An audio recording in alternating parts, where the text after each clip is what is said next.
अदाबर्ज है। वकास खान ऑफिशियल, अरमान Sabir vlog, reporters 21 और current affair with Bilal नई खोज के मुश्तरका प्लेटफॉर्म से मैं हूं फारूक समी। मेरे साथ हैं बिलाल अहमद, अरमान साबिर और वकास खान।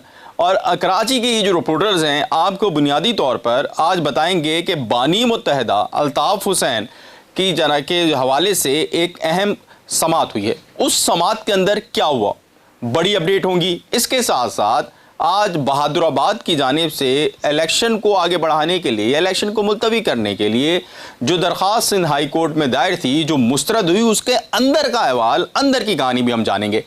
और साथ ही रात को आज पाकिस्तान पीपल्स पार्टी का एक आला सतही इजलास होने जा रहा है और इस इजलास के अंदर बड़ा फैसला जो है मुतवक्का है, उस फैसले पे भी बात करेंगे। तो सबसे पहले मैं जाता हूं अरमान साबिर के पास, क्योंकि आज ज़्यादा लोग हैं तो ज़रा कम टाइम मिलेगा। अरमान साबिर के पास, अरमान साबिर से पूछता हूँ कि रात को अरमान भाई क्या होने जा रहा है, कि क्या इजलास हो रहे हैं? इजलास ठीक है, वो तो हो रहा है, लेकिन कम टाइम मिलेगा, बिलाल को भी कम मिलेगा। यार एक मिनट लड़ो नहीं यार, ये क्या होने जा रहा है? मैं शायद खबर पहले, अरे यार आप सबने पहले दे दी। चलो अब शुरू करो। देखिए इजलास क्या होने जा रहा है, क्या नहीं हो जा रहा है, हमारी प्लेटफॉर्म से गई है। हाँ, ये ऑडियंस, मतलब ये आपने क्या करना शुरू कर दिया है, हमारे ही प्लेटफॉर्म से गई है ये खबर और हमने ही सबसे पहले दी थी। और आज लगता ही यही है फारूक कि यही होने जा रहा है कि जैसे हमने बताया था कि डीलिमिटेशन का जो मामला है वो MQM मुस्तकिल उस पर जो है वो बज़िद थी, इसरार कर रही थी। वो कोर्ट भी गई, कोर्ट में उसकी दरख्वास्त मुस्तरद हो गई, उसने एहतजाज भी किया, पीपल्स पार्टी को भी कहा। और हम तो शुरू से कह रहे थे पीपल्स पार्टी और MQM पाकिस्तान की एक अंडरस्टैंडिंग है और एक की ऑर्डिनेंस के ज़रिए एक कानून लेकर आएंगे कि डीलिमिटेशन के बग़ैर, हल्का बंदियों के बग़ैर, नई हल्का बंदियों के बग़ैर इलेक्शन नहीं हो सकते हैं। इलेक्शन से पहले नई हल्का बंदियाँ कराई जाएँ। जब वो कानून आ जाएगा, वो कानून बन जाएगा, ऑर्डिनेंस के थ्रू ही आए, लेकिन अगर आ गया तो फिर इलेक्शन कमीशन पाबंद होगा उन नई हल्का बंदियों को कानून के मुताबिक कराने का, और कानून के मुताबिक कराए बगैर वो इलेक्शन नहीं हो सकते। तो ये इलेक्शन पोस्टपोन करने के लिए एक मिली भगत से एक चाल है और ये कामयाब होती नज़र आ रही है। वैसे ऑर्डिनेंस पे सिग्नेचर कौन करेगा? किसकी है ऑर्डिनेंस पे सिग्नेचर कौन करता है? जो आए हैं वो तो अस्पताल में बैठे हुए। नहीं वो शायद ठीक है, वो तो अस्पताल में नहीं आगे बीमार हो गए थे, किसी ने शायद कुछ खिला दिया था। देखें वो कोई मसला नहीं है। गवर्नर साहब के हवाले से खबर उड़ी हुई है कि उनको किसी ने उनका पसंदीदा खाना खिलाया था और उस खाना भिजवाया और उस खाने के अंदर कहते हैं कि कुछ था और वो खाना लैब टेस्ट के लिए गया। क्या होता है उसके बाद वो भी आपको अपडेट करेंगे बाद में कभी।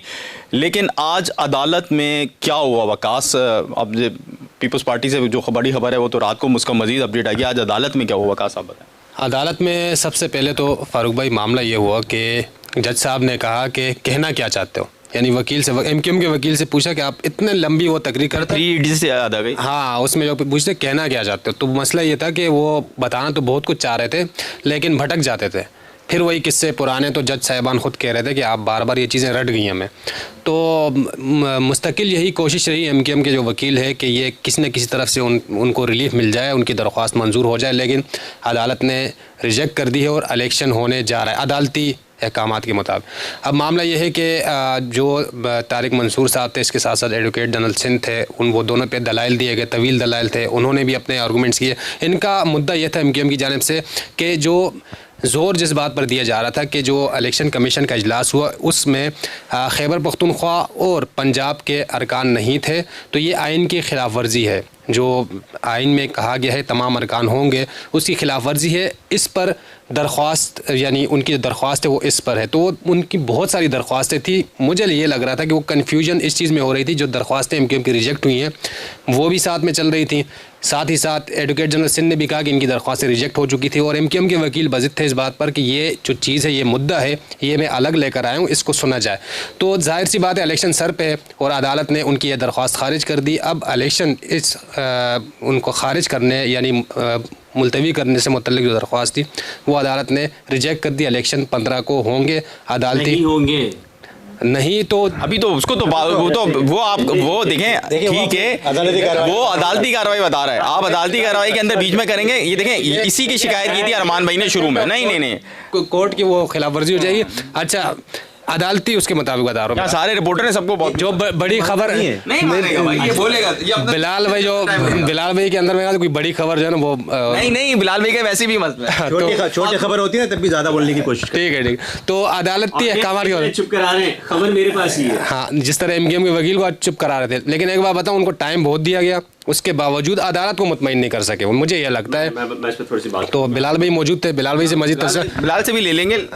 मेरी नज़र में आज मेरी नज़र में एमकेएम के जो वकील थे वो एडवोकेट जनरल सिंध ने 5 मिनट लिए थे गालिबन, उन्होंने 5 मिनट में सब कुछ बता दिया। उसके बाद जिस बात ये थी, एडवोकेट जनरल सिंध ने क्या एमकेएम के मौक़िफ़ की तायद की? सबसे इम्पोर्टेंट बात ये तायद तो नहीं की, तायद तो वो करते तो जाहिर सी बात है उनके खिलाफ फैसला आ जाता। इलेक्शन कमीशन के जो वहाँ पर अमला मौजूद था उन्होंने कहा कि एडवोकेट जनरल सिंध ने जो दलाइल दिए हम इससे इत्तेफाक करते हैं। तो जाहिर सी बात है जो एमकेएम के वकील थे वो कोशिश ये कर रहे थे, और एमकेएम के कुछ अरकान भी वहाँ पर मौजूद थे, उनकी जान से बड़ी कोशिश थी। लेकिन बात वही है कि आप टू द पॉइंट अगर चीज़ नहीं बताएंगे, अदालत को वक्त मुख्तसर था और उससे पहले दलाइल अदालत आपकी सुन चुके थे, लेकिन नहीं हो सका। अदालत ने इलेक्शन करवाना थे तो अदालत ने फैसला सुना दिया है। अब देखते हैं अदालत ने जो आईन और कानून के मुताबिक अपनी जो बात है वो रख दी है। इस हवाले से अब बड़ी 2 खबरें हैं, उसके ऊपर जो है बिलाल से भी हम थोड़ा सा वो ले लेंगे कि बिलाल क्या कहते हैं इस वक्त। बिलाल 2 मिनट ले लूँ मैं भी?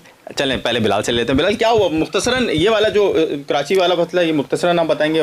मैं इस्लामाबाद वाली बात में इस्लामाबाद हाई कोर्ट में जो मैं बताता हूँ बानी एमकेएम का जो शनाख्ती कार्ड का इशू है उसकी केस की समाअत हुई है, तो मैं वो भी तफसीलात सबके सामने शेयर कर देता हूँ। देखें, ये जो तारिक मंसूर एडवोकेट के जो आर्गूमेंट्स हैं, जैसे वकास ने कहा, मैं थोड़ा सा इख्तलाफ रखूँगा। हसन अकबर ने भी तारिक मंसूर की उनको दाद दी। जस्टिस इकबाल करोड़ो ने भी कहा कि बहुत तैयारी की, लेकिन उनके मुताबिक, जज के मुताबिक वो ठीक नहीं कहते। लेकिन जस्टिस अदनानुल करीम मेमन ने भी उनकी तारीफ़ की। मामला ये है कि एमकेएम, मैं ये बात नहीं है कि मैं कोई एमकेएम की सपोर्ट में ये बात कर रहा हूँ। गुज़िश्ता 6 महीने से एमकेएम, मेरा ख़्याल है कि सबसे ज़्यादा आइनी दरख्वास्तें एमकेएम की हैं शहरी सिंध के हकूक़ के हवाले से, वो नौकरियों की हो, वो डिलिमिटेशन की हो, दीगर की जमात इस्लामी का भी है, पीटीआई की दरख्वास्तें भी हैं, पीएसपी की दरख्वास्तें भी आई हैं। लेकिन ये एक ऐसी दरख्वास्त थी, अनफॉर्चुनेटली अगर मुझे इजाज़त दें, 6 महीने से वो ये कह रहे हैं कि, और जस्टिस अदनानुल करीम मेमन ने वो नुक्ता पकड़ा भी। फॉर एग्ज़ाम्पल, हम 4 लोग हैं फ़ैसला करने वाले, और हम सिर्फ 2 लोग बैठ के खामोशी से फ़ैसला कर दें तो क्या वो कानूनी हैसियत रखेगा? अच्छा, ये वाली जो दरख्वास्त उन्होंने कोरम मुकम्मल ना होने की दरख्वास्त, नहीं ये कब दायर की? 6 महीने पहले से दायर की हुई है, और वो ये कह रहे हैं कि इलेक्शन कमीशन के 5 अरकान होते हैं, 3 अरकान ने बैठ के नोटिफिकेशन निकाल दिया कि पूरे मुल्क में इलेक्शन होंगे। एमकेएम कह रही है कि हमारी दरख्वास्त सुने। कोई 12 से 15 मरतबा सिंध हुकूमत ने टाइम लिया हमें एडजमेंट, और जब बिल्कुल देखा कि पानी गुजर गया और एमकेएम के हाथ में अब कुछ नहीं आएगा, तो अब आके एडवोकेट जनरल सिंध 3 दिन पहले खड़े हुए हैं। इससे पहले कौन खड़ा हुआ? तो एडवोकेट जनरल सिंध ने आज भी जब उनकी हिमायत में नहीं खड़े हुए, तो नहीं, आप जब एक तरफ ये कह रहे हैं कि एमकेएम जो है दरख्वास्तों को लेकर आ रही है इस तरह, तो फिर दरख्वास्तों पर तो एमकेएम से ज़ायद दरख्वास्तें तो क्या नाम तो उसका हाजी फजल ने दायर की हुई है कराची के हुकूक के लिए। मैं उसकी बात नहीं कर रहा, मैं बात कर रहा हूँ कि महमूद अख्तर नकवी साहब ने बहुत इलेक्शन मुलतवी और उसके इख्तियारात के हवाले से जो तारिक मंसूर ने जितनी होमवर्क किया हुआ है, अनफॉर्चुनेटली सिंध हुकूमत ने उसको टेक्निकल तरीके से नाकाम बनाया है। मुख्तलिफ, तो हसन साबिर ने भी बड़ा अच्छा होमवर्क किया, उसने भी बड़ी अच्छी चीज़ की है। मैं जो चीज़ें बात कर रहा हूँ टेक्निकली ग्राउंड्स की बात कर रहा हूँ, टेक्निकली ग्राउंड्स की, जो डिलिमिटेशन या हल्का बंदियों का मामला है, मैं सिर्फ उसकी बात नहीं कर रहा। ये कोरम की दरख्वास्त, अब तक इस दरख्वास्त पे कोई ऑर्डर किसी भी कोर्ट से नहीं हुआ, और सिंध गवर्नमेंट टेक्निकली तौर पर आज नहीं कल अगली डेट पर डेट लेती रही। बिल्कुल एंड पे जाकर, जब बिल्कुल ही आप कह लें किसी को दीवार से कोने पे लगाना, यानी कि 3 दिन रह गए, तो एडवोकेट जनरल सिंध आके खड़े हो गए, उन्होंने आर्गूमेंट्स दिए और कहा कि जी इनके खिलाफ तो जितनी भी दरख्वास्तें थी इनकी निबट गई हैं। लेकिन टेक्निकली कोरम की जो कि 5 रुकनी मेंबर जो थे इलेक्शन कमीशन के, 3 ने ये फैसला कर दिया, वो टेक्निकली तौर के ऊपर उस पर कोई अभी तक जजमेंट या फैसला नहीं हुआ। एक बात तो आज हो गया इस पे फैसला नहीं। देखिए, कोर्ट ने, देखें जैसे वकास ने बताया है कि उन्होंने तारिक मंसूर ने पूरी कोशिश की है, गलत या ठीक वो एक अलग बहस है, वो कानून की नज़र में, कोर्ट की नज़र में आप मैं उससे इख्तलाफ कर सकते हैं। उन्होंने पूरा जोर दिया, उनका एक ही नुक्ता है, इसी नुक्ते पर अगर सुप्रीम कोर्ट ने ये कहा कि वाकई इलेक्शन कमीशन के नोटिफिकेशन इलीगल था, तो तारिक मंसूर का या एमक्यूएम का इसमें मौक़िफ़ अख्तियार है कि जो 5 अरब रुपए से इलेक्शन हो चुके होंगे, जो बाद में गैर कानूनी करार पाएंगे, तो उसको पहले कर लेना आप। जो वसाइल आप ज़ाया करेंगे पहले डिसाइड कर लें। खैर अब तो ये दरखास्त रिजेक्ट हो गई ना, नहीं हुई। अब ये बताएं, एक रुक जाए मेरी बात। दरखास्त टेक्निकली तौर पर रिजेक्ट नहीं हुई, सिर्फ इंटरम यानी कि जो स्टे ऑर्डर की जो 15 को हो रहे हैं टेक्निकली तौर पर, उन्होंने कहा था 15 को रोक दें आप, फिर इसको मेरिट पे सुने, फिर मेरिट पे सुन के फैसला कर दें, फिर ताकि कौमी ख़जाने का जो नुकसान होगा उस पर जायज़ होगा या नहीं जायज़ होगा वो तय हो जाएगा ना। अभी तो ये तय ही नहीं हुआ। अच्छा पहले उसको वक्त ज़्यादा हो गया, अच्छा बानी पर आ तो अब उस पर टेक्निकली तौर पे हुआ। दूसरी जो खबर है वो डेफिनेटली मैं जैसे कोर्ट से बाहर निकला तो एमक्यूएम के कुछ सपोर्टर उन्होंने भी कहा कि यार बिलाल भाई आपकी पेशगोई तो गलत साबित हो गई कि इलेक्शन हो रहे हैं, इसका मतलब। अरे बानी पर तो आ जाए। अच्छा मैं जो बताना चाह रहा हूँ, तो इस तरह की जो चीज़ें थी, अब मुख्तलिफ फॉरम्स हैं। एमक्यूएम का मौक़िफ़ तो जानदार है, एमक्यूएम का मौक़िफ़ जानदार है। देखिए एमक्यूएम पाकिस्तान का दें इख्तलाफ अपनी जगह, लेकिन एमक्यूएम पाकिस्तान का मौक़िफ़ इस वक्त जानदार है बिल्कुल तौर पे। है भी नहीं, हम तो सिर्फ जो है वो तज्ज़िया करने मैं लोगों की बात कर रहा हूँ, लोगों की बात कर रहा हूँ। अच्छा ये बानी वाली में केस में, अच्छा बानी के बारे में बता देता हूँ जी। जो शनाख्ती कार्ड का केस है, जस्टिस मोहसिन अख्तर कयानी है, और आपके इल्म में है कि डे जो 1 से इन्हीं के बेंच के अंदर ये केस की समाअत चल रही है। मेंटेनेबिलिटी के ऊपर ही बेसिकली ये क्वेश्चन रेज हैं कि एमक्यूएम पाकिस्तान एमक्यूएम है क्या, एमक्यूएम के कितने धड़े हैं, एमक्यूएम का कानून और आइन क्या कहता है, और एमक्यूएम का कायद क्या है, उसके रूल्स के मुताबिक जो अख्तियारात हैं वो इस वक्त किसके पास हैं। यही बहस एमक्यूएम लंदन कोर्ट में चल रही है। तो बेसिकली जो कोर्ट ने मिनिस्ट्री ऑफ इंटीरियर और नादरा से और दीगर से पूछा था, आपको लास्ट का पता है ऑडियंस को, कि कोर्ट में सब ने ये कहा था, पहले कहा गया शहरी नहीं है, कोर्ट ने कहा अच्छा शहरी नहीं तो रिकॉर्ड लाएं। जब रिकॉर्ड लाए तो कहा कि जी शहरियत उन्होंने खुद मनसूख कर ली।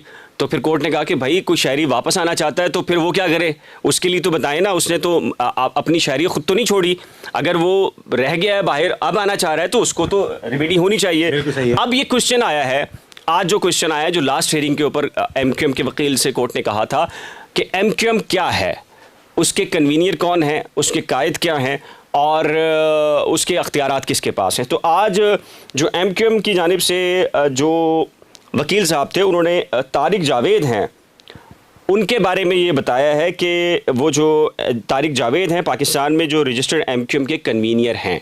अच्छा, ये आज बयान आया है, जिस पर जस्टिस मोहसिन अख्तर कयानी ने कहा कि तारिक जावेद जो लंदन से ये दरख्वास्त अगर आई है तो ये तारिक जावेद साहब जो हैं ये कौन हैं, कन्वीनियर हैं, तो कन्वीनियरशिप के जो डॉक्यूमेंट्स होते हैं लीगली वो कहाँ पर हैं वो आप हमें बताएं।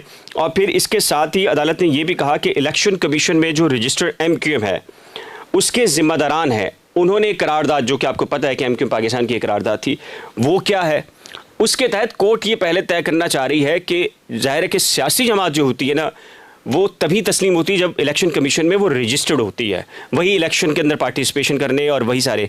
तो अब बेसिकली एमक्यूएम लीगली तौर पे क्या है, इसके ऊपर क्वेश्चन ने फिर दोबारा से क्वेश्चन रेज किया। बिल्कुल इसी के ऊपर क्वेश्चन शुरू हो गया है। समाअत 15 जनवरी के लिए इसकी डेट एडजर्न की है और डिटेल्स जो है वो तलब कर ली हैं। बिल्कुल जी, समाअत जो है बानी मुत्तहदा अल्ताफ़ हुसैन साहब की जो उनकी शनाख्ती कार्ड से मुताल्लिक़ है उसे 15 जनवरी चली गई है। इसके ऊपर भी मतलब ये बहुत हैरत अंगेज़ है कि आपको अपनी शहरियत साबित करने के लिए आपको पहले अपना पार्टी वाबस्तगी भी शामिल करनी पड़ रही है और दीगर चीज़ें भी कर रही हैं। इसके ऊपर भी कई सवालात हैं जो कि सिविल सोसाइटी उठा रही है। और इसके साथ साथ अगर बल्दियाती इलेक्शन होते हैं या बल्दियाती इलेक्शन नहीं होते हैं, हमारे फीडबैक का सिलसिला आपके लिए मुसलसल जारी रहेगा।